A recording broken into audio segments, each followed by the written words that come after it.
Assalamualaikum warahmatullahi wabarakatuh. Good day, my student. Apa kabar anak-anak? Ibu doakan kalian dalam keadaan sehat walafiat dan tetap semangat walaupun kita harus KBM dalam jarak jauh. Dan yang terpenting tetap gunakan protokol kesehatan dimanapun kalian berada. Misal kalian sedang berada di luar, gunakan masker, hand sanitizer, jaga jarak, dan yang paling penting adalah jangan berlama-lama di luar. Ketika urusan kalian sudah selesai, kembali ke rumah masing-masing. Untuk video pembelajaran kita kali ini adalah video pertama kita. Ibu harus perkenalkan diri dulu. Nama Ibu adalah Vivi Mailani. Di sini Ibu mengampu mata pelajaran simulasi dan komunikasi digital. Jadi selama 1 tahun ini 2 semester kalian akan ketemu sama Ibu. Nah, anak-anak, untuk video pertama ini kalian akan diberi materi yang pertama sekali, yaitu logika dan algoritma komputer.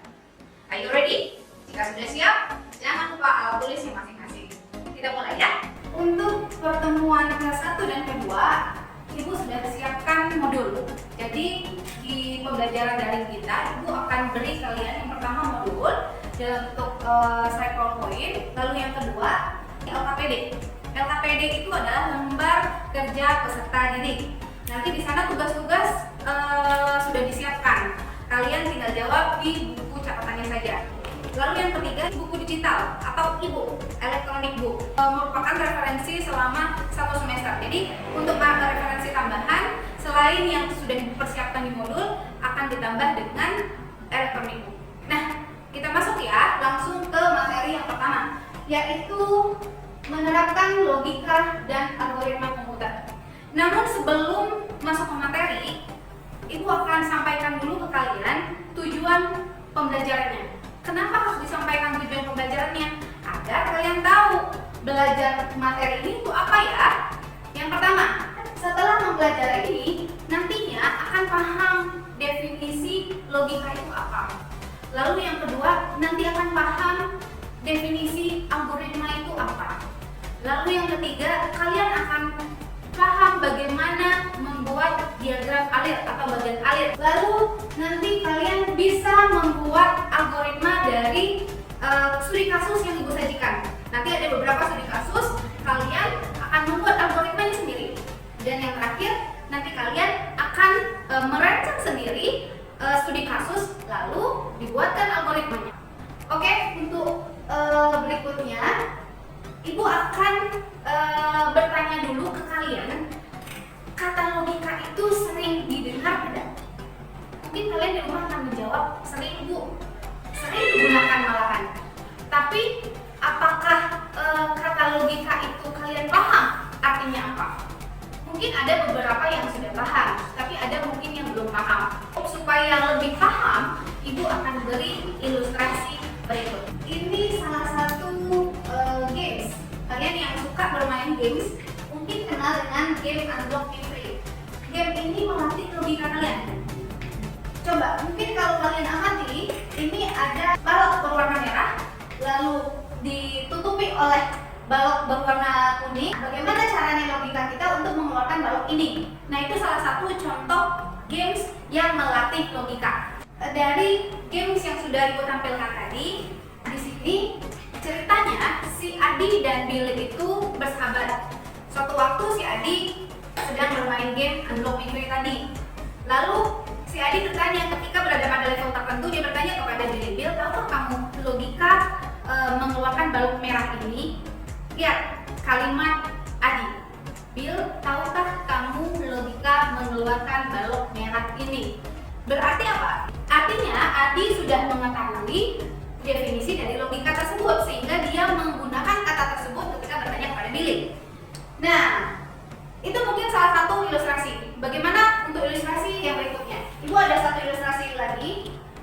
Lihat, ini gambar cangkir yang berisi teh dan gambar cangkir berisi kopi.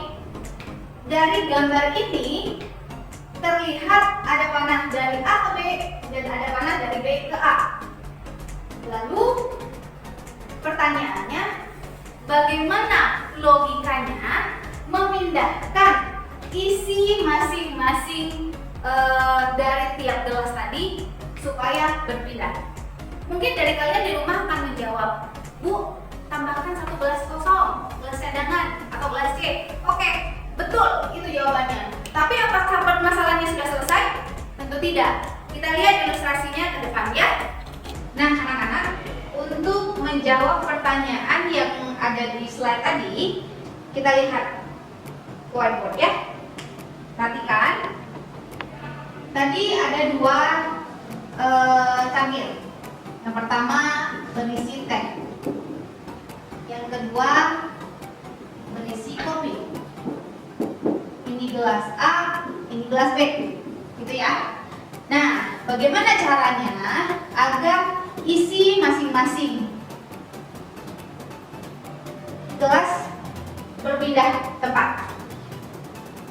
Logikanya seperti apa? Tadi mungkin kalian menjawab, siapkan 1 gelas cadangan. Betul, kita harus siapkan dulu 1 gelas cadangan. Ini adalah logikanya. Siapkan 1 gelas cadangan. Kita sebut sebagai gelas C ya. Lalu, apakah sudah selesai? Belum. Kita buat algoritmanya. Algoritma itu berarti urutan langkah-langkah pemecahan masalah. Lalu kita pindahkan isi gelas A ke gelas C. Otomatis gelas A kosong dong, ya. Ketika sudah kosong, maka kita pindahkan lagi. Pindahkan isi gelas B ke gelas A. Oke? Lalu pindahkan kembali isi gelas C ke gelas B. Dan selesai.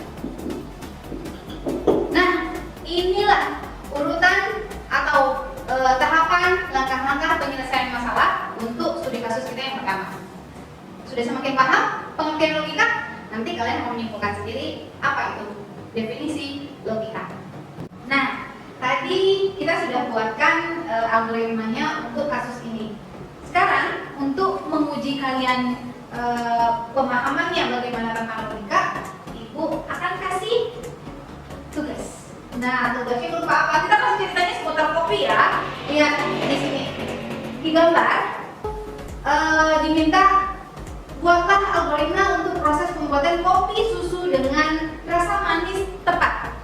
Di sini sudah disiapkan air panas, kopi, susu, gula, sendok, dan gelas.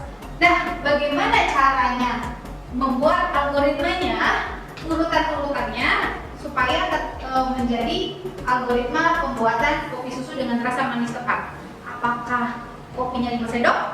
Apakah gulanya yang 5 sendok? Atau mungkin airnya dulu? Nah, bagaimana logika kalian? Silahkan kalian tuangkan di dalam buku catatan masing-masing. Lalu untuk yang berikutnya kita akan simpulkan tentang logika dan algoritma. Jadi kalau logika itu pola pikir, nalar, proses berpikir. Jadi logika itu ilmu yang mengajarkan bagaimana cara berpikir untuk melakukan kegiatan tertentu. Sedangkan algoritma adalah tahapan-tahapannya, langkah-langkahnya, urutan-urutannya dalam menyelesaikan logika tadi. Nah, mudah-mudahan sampai sini kalian paham ya apa itu logika, apa itu algoritma. Jika sudah, kita masuk ke materi yang berikutnya, yaitu membuat bagan alir. Nah, sekarang saatnya kita membuat bagan alirnya ya. Kalau tadi kalian sudah tahu ada 8 simbol yang digunakan, lalu kita gunakan simbol-simbol tersebut dalam contoh kasus yang ada. Perhatikan ya. Yang pertama, dalam membuat bagan alir wajib ada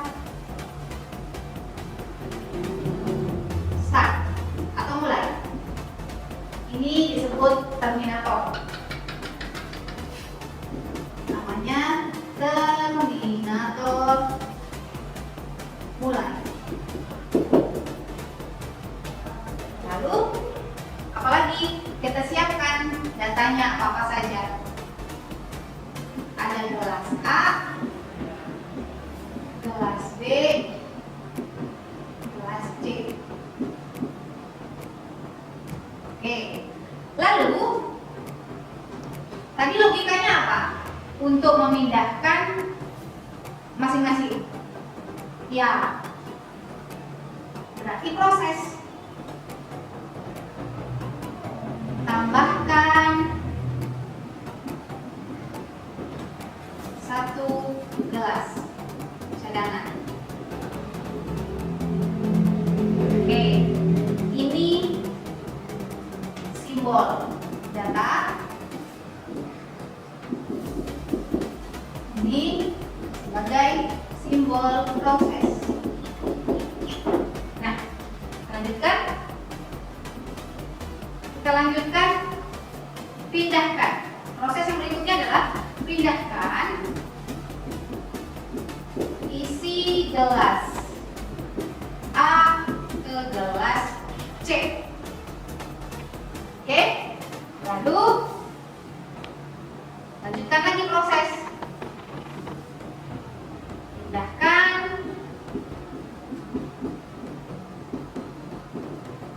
isi gelas B ke gelas A.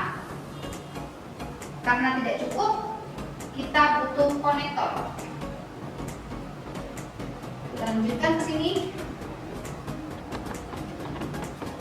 Proses yang terakhir, pindahkan isi gelas C ke gelas B. Selesai. Nah, ini tarik ke sini. Selesai. Ini adalah simbol-simbol yang kita gunakan. Dan jangan lupa, ini adalah simbol penunjuk alir. Dan ini simbol terminator N. Atau selesai. Nah, kalau sudah sampai di sini, kalian sudah bisa membuat bagan alir dari studi kasus yang sudah disajikan. Lalu, bagaimana kalau kalian membuat sendiri? Kalian akan membuat sendiri untuk studi kasus tadi yang kedua. Studi kasus yang kedua masih ingat? Yaitu studi kasus membuat kopi susu manis tepat. Pertama kalian bikin logikanya apa? Temukan logikanya apa? Lalu algoritmanya dalam bentuk teks. Setelah itu buat algoritmanya dalam bentuk bagan alir seperti ini. Paham ya apa yang dilakukan? Jika sudah selesai, nanti terakhir kalian tulis di buku catatan dan kirimkan ke ibu melalui WhatsApp pribadi. Nah, sekarang kita simpulkan pembelajaran kita hari ini. Jadi pertama, kalian sudah mempelajari tentang logika dan algoritma komputer. Pengertian logika itu apa? Kalian akhirnya sudah tahu. Lalu pengertian algoritma itu apa? Lalu kalian membuat algoritma dalam bentuk teks dari studi kasus yang disajikan. Lalu kalian membuat merancang bagan alir dari studi kasus yang disajikan. Nah, untuk minggu depan kita akan lanjut ke pertemuan kedua, yaitu menggunakan perintah command internal di dalam Windows. Seperti apa perintah-perintahnya? Mungkin bisa kalian cari tahu dulu dari modul yang sudah Ibu siapkan. Sekian, terima kasih atas perhatiannya. Wassalamualaikum warahmatullahi wabarakatuh. Bye-bye.